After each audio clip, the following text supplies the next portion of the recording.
தக்காளி மிளகா சுரைக்காய். இப்போ நம்ம சுரைக்காய் கூட்டு வைக்க போகிறோன்னு பாருங்க. சுரைக்காவை நறுக்கி வச்சுருக்கோம். தக்காளியும் நறுக்கு தாளிசம் பண்ணி வசக்கி வச்சுருக்கோன்னு.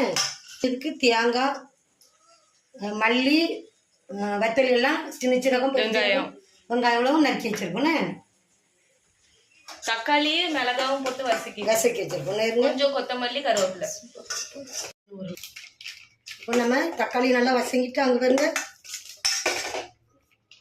கொஞ்சம் சால்ட்டு போட்டுக்கிடோன்னு. சால்ட்டு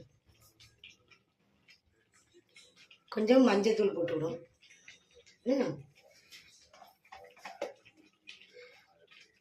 வேறுங்க இது நல்ல மிளகுன்னு. இது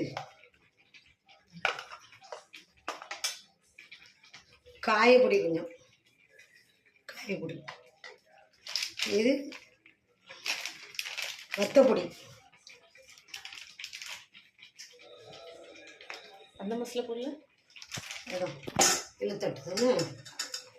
அந்த குழம்பு மசாலா பொடி ஒன்று எடுத்தோம்ல, அது போடலை.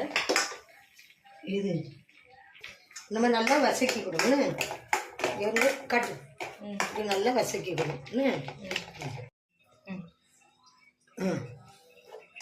எப்படி சுரைக்காய் வந்துட்டுன்னு பாருங்க. இல்லை நம்ம ஒரு மாங்காய் வெட்டி போட்டுக்கிட்டோன்னு. ஜஸ்ட் எங்களுக்கு ரொம்ப பிடிக்கும், அதான் போட்டால் நல்லாயிருக்கும். புளிக்கு பதில் மாங்காய் போட்டுவோன்னு.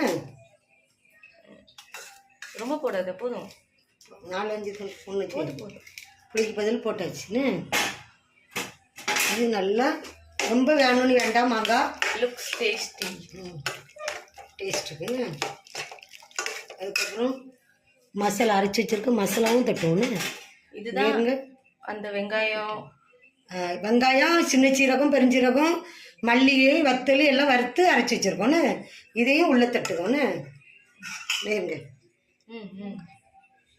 போடு போடு. அந்த கையை வச்சு போட்டு இப்போ அதையும் தட்டி நல்லா கிண்டுவோன்னு. இது எவ்வளோ நிமிஷம் கொதிக்க வைக்கணும்? இது ஒரு 10 நிமிஷம். 10 நிமிஷம் கூட வேண்டாம், ஒரு 5 மினிட்ஸ். 5 மினிட்ஸ் வேக. அந்த மசாலாலாம் கொஞ்சம் வேகிற அளவுக்கு, அவ்வளோதான்.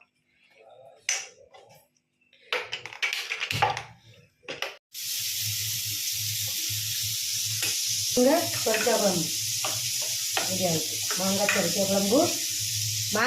குழம்பு ரெடி ஆகிடுச்சு. இங்கே இருந்து